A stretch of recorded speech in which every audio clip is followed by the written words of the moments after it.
I sold my late husband's wedding ring to pay my son's rent. My name is Eleanor, and I'm a 70-year-old widow who spent decades building a life I thought was secure.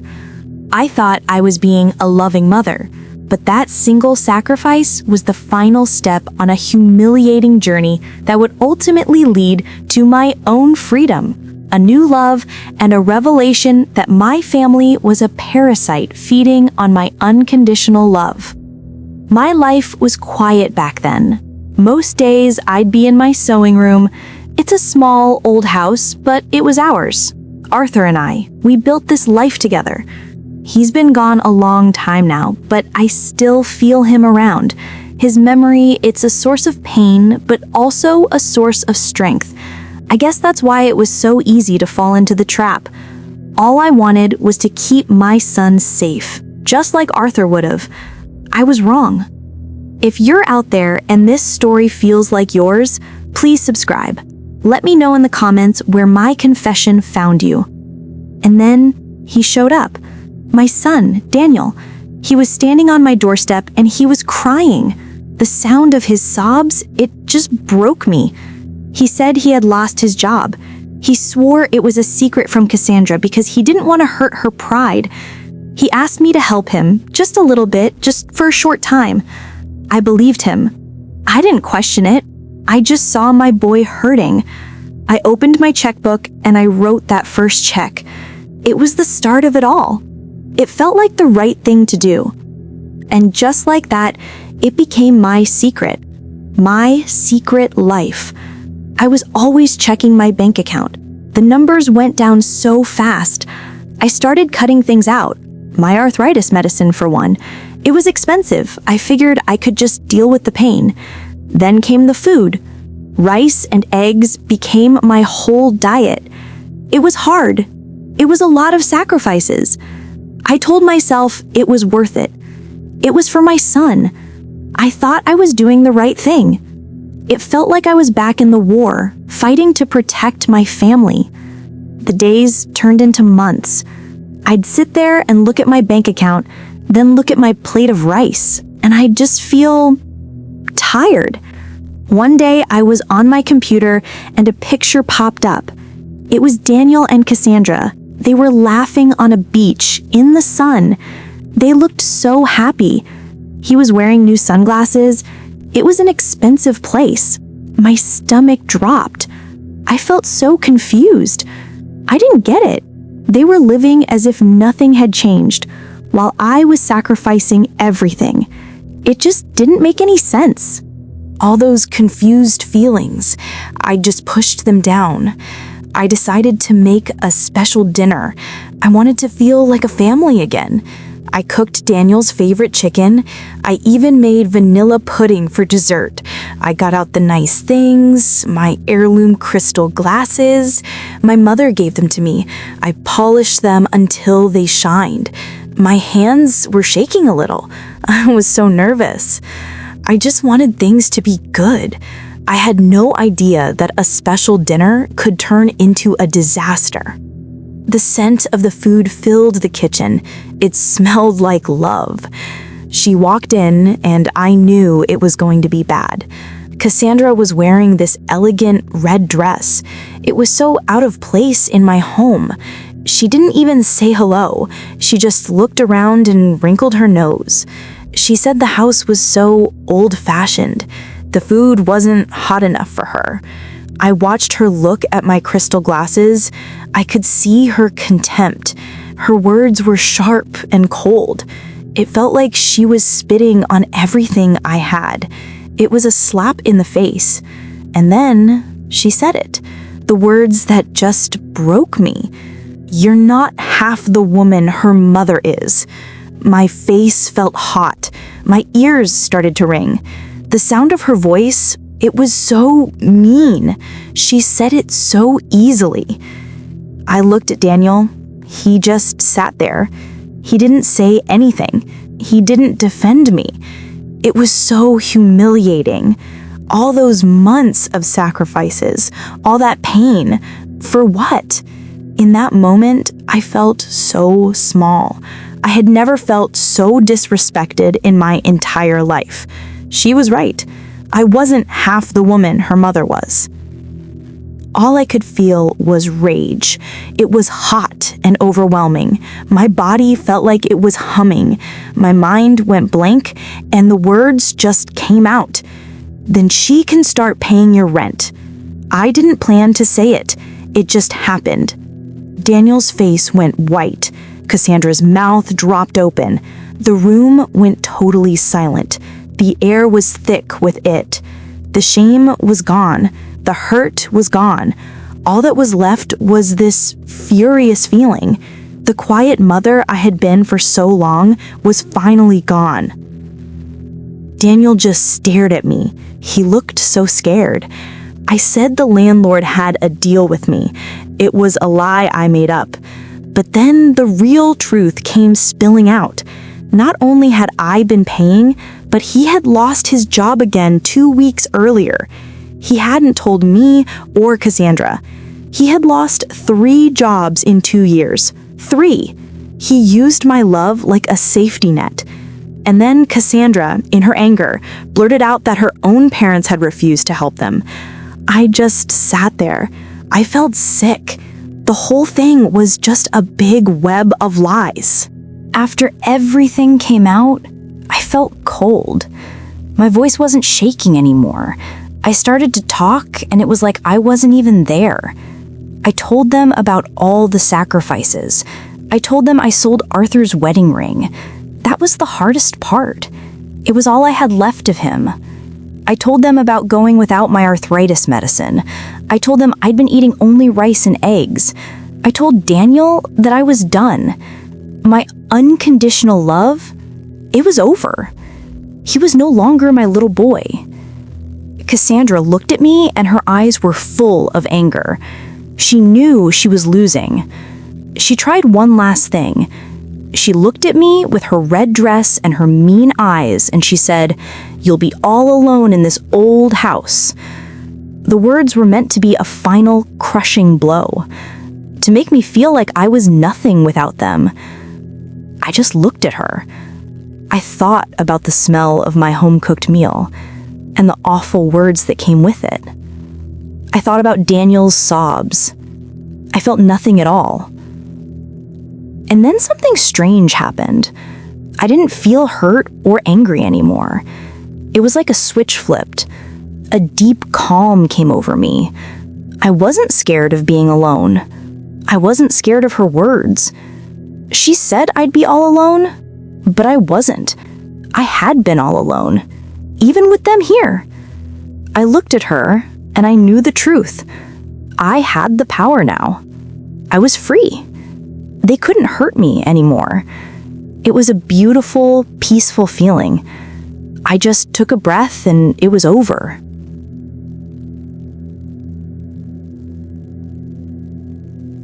Cassandra's words didn't touch me, but it wasn't because I was so strong. It was because someone else's words had already healed me. Before this night, before the awful red dress, a man found me. It was Jonathan, my college sweetheart. We had lost touch, but he found me after 40 years. He sent me an email. His words were so kind.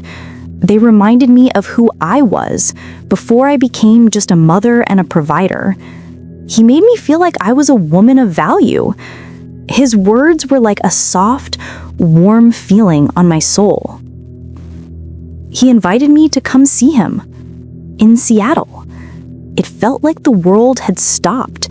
It wasn't about getting back at them. It wasn't about revenge. It was about me. It was about surviving this. So I looked at them, and I said the words, "I'm going to Seattle." The words felt so big. I felt them in my whole body. I wasn't just a mother anymore. I was me. I had a choice. It wasn't born of spite, but of survival. I just knew I had to go. After they left, the house felt so quiet, a cold silence. But in the weeks that followed, something happened. Daniel, my son, he started to change. I didn't see it right away. He wasn't calling all the time. He wasn't asking for money. He got a job, an honest job, cleaning offices. I know it sounds small, but it was his first step. He rented a small room for himself. He was building his own life. The boy who cried on my doorstep was gone. A man was starting to stand in his place. It was a new kind of love. It wasn't about me saving him. It was about him saving himself. Then, one day, Daniel came to my house. He looked different. His eyes weren't scared anymore. He looked right at me. He told me he was sorry. He said that he had been an emotional and financial parasite. Those were his words. He said that he was addicted to me rescuing him. He told me that by always saving him, I had stopped him from growing up. He finally saw me, not just as a limitless resource, but as a woman. It was hard to hear, but it was honest. His words felt so real.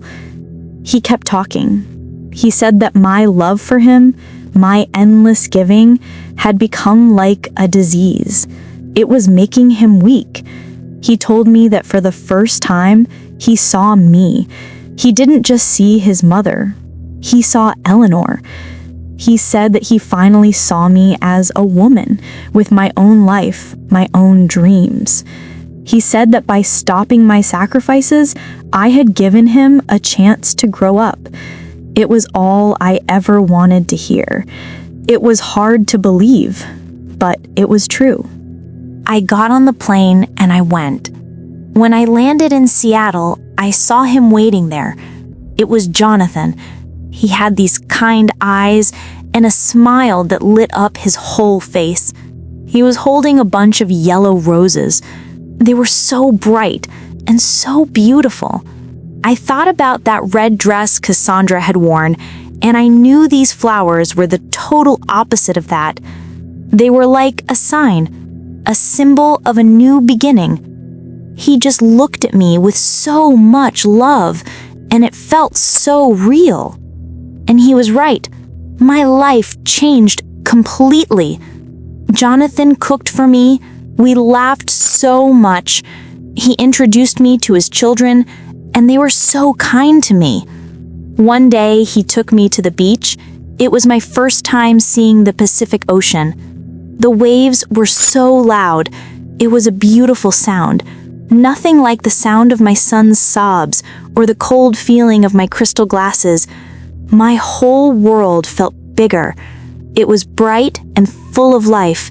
It was a life I never thought I would have again. I was so happy. We were sitting in his home, just talking. It was so quiet and peaceful. He looked at me and his smile was full of love. He asked me to move to Seattle. He wanted me to build a new life with him. It was a simple question, but it was the biggest thing anyone had ever asked me. It was a choice for my own happiness. I looked at him and I knew my answer. I had to talk to my son first, but I already knew what I wanted. I wanted to start over. I knew what my heart wanted, but I still had to talk to Daniel. It was strange. Before, I would have just done what he wanted. Now, I was telling him what I wanted. I called him. I told him about Jonathan's proposal. I told him about my new life. He didn't say anything at first. Then he said he was happy for me. He told me I deserved it. It wasn't the kind of conversation we used to have. There was no begging, no demands, no sobs, just love. It was a new adult kind of love between us. 6 months later, Daniel came to the house. He was there to help me pack. It was so strange. We were just two people working, putting my old life into boxes. There was no anger between us, no demands. The house was quiet, and it felt right. He packed my things, and I packed mine. I was packing up the life I had with Arthur. He was packing up the boy who needed me to save him. we didn't need to say anything. We both knew we were letting go of the past.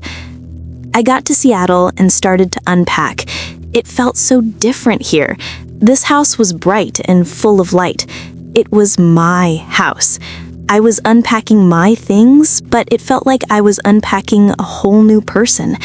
I found the box with my old crystal glasses, the ones Cassandra was so mean about. But here, they just looked like beautiful old things. They were just part of my past now. This home was truly mine, and I finally felt like I was truly home. Our first meal in the new house was so simple. Jonathan and I just cooked something healthy together. The food smelled so good. As we sat there eating, I thought about that last meal at my old house, the food I cooked with so much love, and the awful words Cassandra said. Here, there was no hate, no coldness. Jonathan's hand was so warm in mine. It was a loving, happy meal.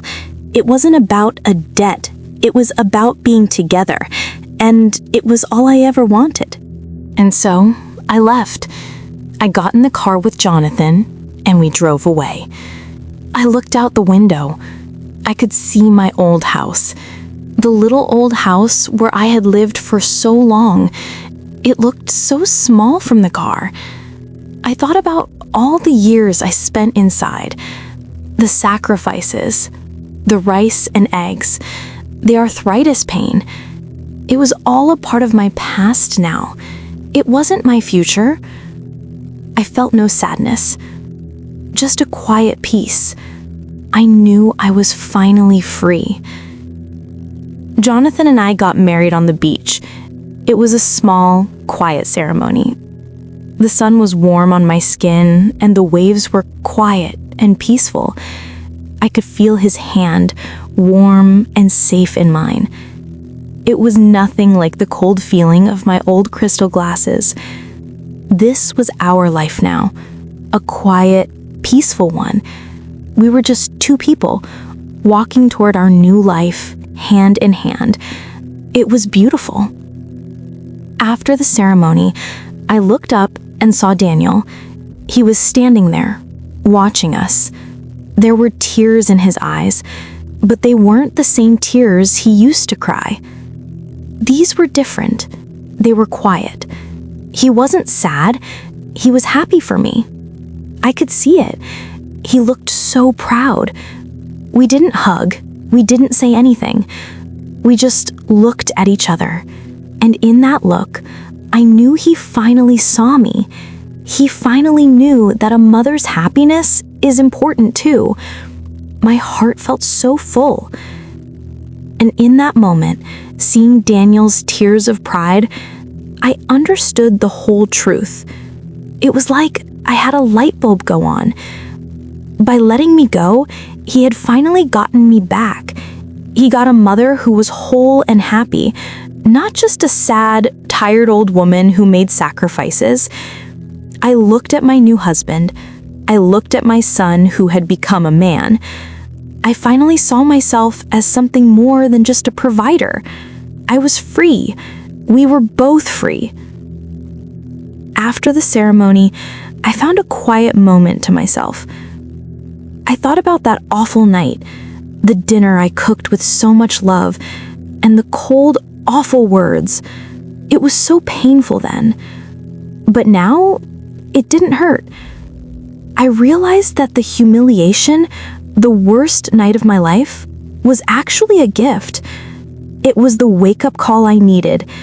It showed me I deserved more than a life of thankless sacrifice. It forced me to choose my own happiness. That painful night was the start of everything good, and I saw it all so clearly. That night, with the red dress and the mean words, was my wake-up call. I thought I was losing everything. I lost my sense of purpose as a mother. I was ashamed, but I wasn't losing anything. I was finally gaining everything. It was the moment that showed me I had a choice to live a life for me, not for someone else. That humiliation, that pain, it gave me the courage to chase the happiness I thought was lost forever. It gave me the courage to go. That night gave me the courage. It showed me that I was a woman of value. I thought my happiness was lost forever. I thought I had to just live out my days in that old house, alone, making sacrifices. But that wasn't true. I had the courage to get on a plane. I had the courage to tell my son I was done. I had the courage to start a new life. And I found a happiness I didn't think I would ever find again. A happiness that was finally mine. I'm 70 years old. People think it's too late to start over, but my story shows that's just not true. I thought my life was over, that I was meant to just be a lonely old woman making sacrifices. But that night, that awful dinner, it gave me a new beginning. I found a love I thought was lost forever. I found my own happiness, and I found my freedom. I'm living proof that no matter how old you are or what you've been through, it's truly never too late to start over. After the ceremony, Jonathan and I took a walk on the beach. We didn't say a word, we just held hands and walked. The sun was warm on my skin and the waves were quiet and peaceful. I could feel his hand, warm and safe in mine. This was nothing like the cold feeling of my old crystal glasses. This was our life now, a quiet, peaceful one. We were just two people, walking toward our new life, hand in hand. It was beautiful. We just kept walking, listening to the ocean. The waves kept crashing gently. The sound was so big. It felt like the sound of my new life, so wide and open, nothing like the tight, small house I used to live in, nothing like the sound of my son's sobs or the sound of angry words at a dinner table. It was the sound of freedom, of endless peace. It was the sound of a woman who finally chose herself, and it was the most beautiful sound in the world. And as I walked, I felt a smile come to my face. It was so deep and real. It wasn't a fake smile I put on for someone else. This smile was for me. It was the face of a woman who had been humiliated and hurt, but who was now whole. It was the face of a woman who had given everything and finally got her own life back. My smile felt like a song of liberation. It was my final thank you to the painful past that showed me my future. It was pure joy.